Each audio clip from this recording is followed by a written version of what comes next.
Então, voltando ao terceiro e último vídeo que a gente vai falar do Freud, falar um pouco da forma como ele encara o desenvolvimento do ser humano dentro dessa tensão, da racionalidade, da interioridade, do id, do superego, essas tensões todas que existem. O Freud vai fazer uma análise dos primeiros anos de vida da criança e de como se dá essa formação do seu superego. Né? Porque, como eu disse, o id é nosso lado mais animal, é nosso lado mais instintivo, e que quando a gente nasce só existe ele. A gente nasce totalmente tomado pelo id.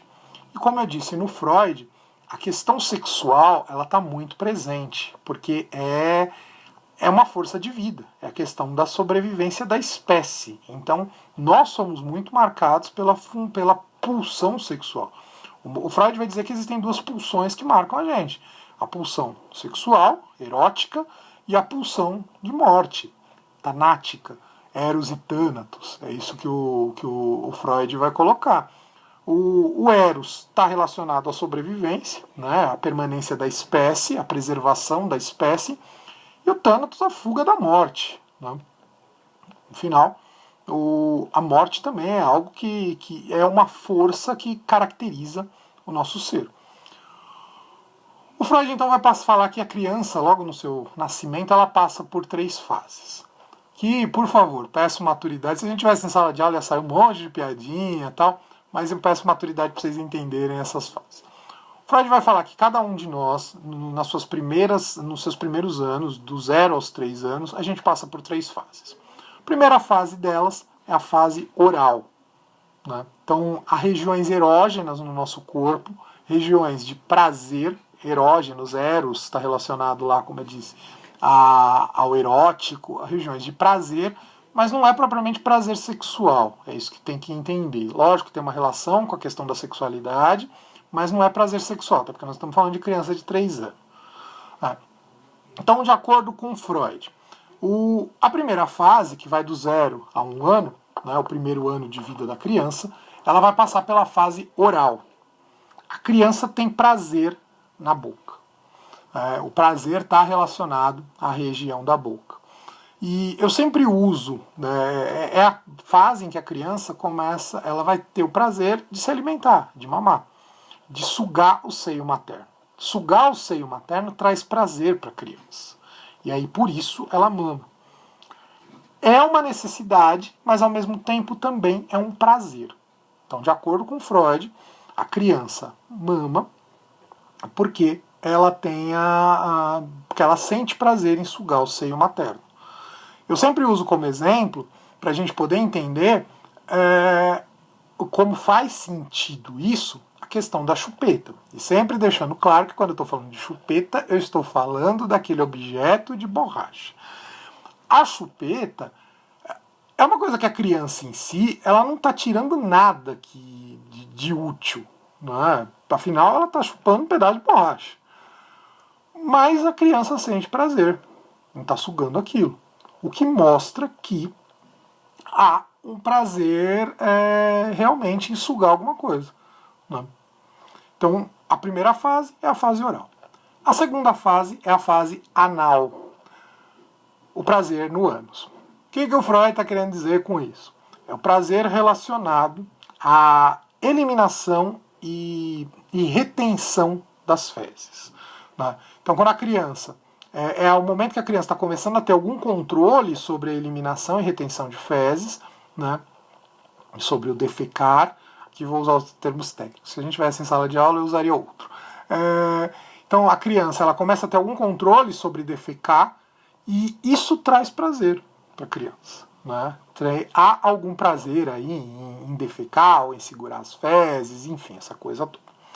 E a última fase é a fase fálica, que vai dos 2 aos 3. Então, a fase oral do 0 ao 1, a fase anal do 1 ao 2, do primeiro ao segundo ano, e a fase fálica do segundo ao terceiro ano. É a fase que a criança começa a descobrir seus órgãos sexuais. Claro que estamos falando aqui de descobrir de uma forma bem rudimentar. Né?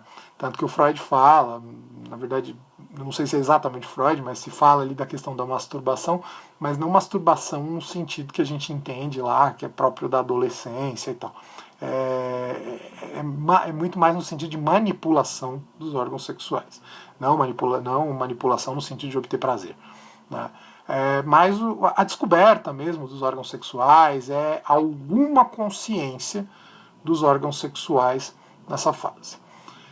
O Freud então vai dizer que esses primeiros 3 anos da criança são muito marcados pela busca do prazer. A criança está totalmente voltada pela busca do prazer. A sua sobrevivência e as suas satisfações são voltadas pela busca do prazer. É nessa fase que vai se desenvolver talvez um dos conceitos mais complexos do pensamento freudiano, não só complexos, mas polêmicos, acho que até mais polêmico do que complexo, que é o chamado complexo de Édipo. Né? O que é o complexo de Édipo? Para a gente entender, Édipo é uma figura da mitologia grega que, eu nunca conto essa história com detalhes, porque também o que importa para a gente é a essência dela. O Édipo nasceu filho dos reis de Esparta, e quando ele nasce, os pais dele vão lá no oráculo da cidade, e o oráculo diz que o Édipo estava destinado a casar com a mãe e matar o pai. Os pais, com medo da profecia, pegam e se livram do menino. Penduram ele numa árvore para ele morrer. Penduram ele pelos pés lá, furam os pés e deixam ele pendurado lá. Tanto que o nome Édipo significa isso, pé furado. E deixam ele lá para morrer. Só que o Édipo não morre. Chega um casal, salva o menino e adota. O Édipo cresce, passa os anos, tal, sem saber quem são os pais dele, não sei o quê. Num determinado dia da vida dele, já adulto, ele está passando ali por uma estrada estreita, tá vindo ele numa carroça, tá vindo um outro cara numa outra, começa uma confusão ali entre os dois, por essa coisa de querer passar e não sei o que. De repente, o Édipo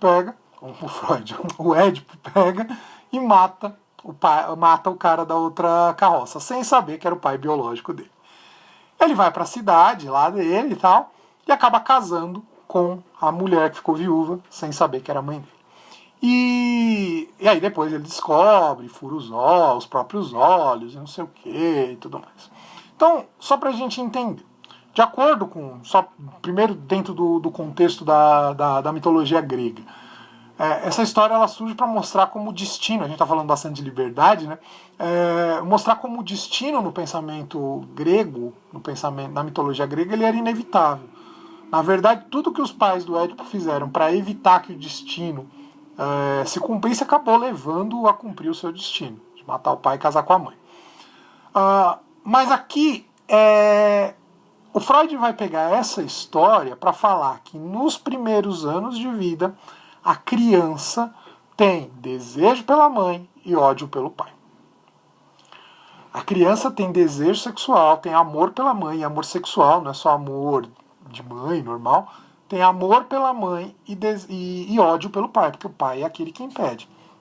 E aqui crianças de ambos os sexos, tá? Tanto a menina quanto o menino. No caso da menina, tem toda uma situação que eu não vou entrar muito em detalhes aqui. No caso do menino, o menino tem desejo sexual pela mãe, de acordo com o pensamento freudiano. O pai, então, funciona como um censor no sentido de censura, censor com C. Né? É aquele que vai impedir que esse desejo se realize. Então, de acordo com Freud, esse é o primeiro trauma que a gente passa na vida. Né? Tem-se o desejo sexual pela mãe que não vai ser realizado. E por não ser realizado, se gera aqui o superego. Então eu lido com essa situação de que eu estou movido aí pelos desejos, tal, a figura com quem eu tenho mais proximidade, isso é meio que natural, a figura com quem eu tenho mais proximidade é a minha mãe, né? Toda criança ela vai ter mais proximidade com a mãe nos seus primeiros anos, surge disso um desejo sexual, né? Um desejo de posse, um desejo de se conseguir realizar a situação, que não vai ser realizada, porque o Freud fala que o pai funciona como censor, e aí essa censura acaba me levando à formação do superego.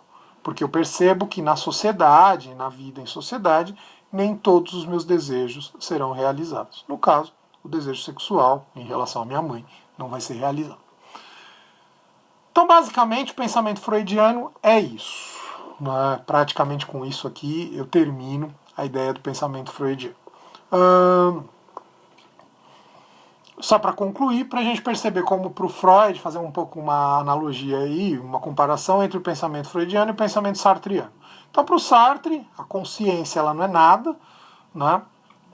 Por isso que eu sou totalmente livre. Eu opto, eu decido as minhas escolhas a partir daquilo que, né, eu dou sentido, sou eu que descubro o sentido da minha vida.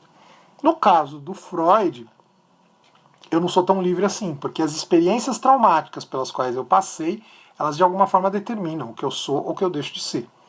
Né? Se eu sou mais tímido ou mais atirado aí, mais ousado, se eu sou mais isso ou mais aquilo, vai estar muito relacionado às experiências que eu passei. Então, de acordo com Freud, a gente tem menos liberdade, porque o inconsciente ele acaba falando muito mais alto do que, por exemplo, no pensamento do Sartre. Então, praticamente com isso eu encerro. Esse vídeo aqui está dando quase 12 minutos.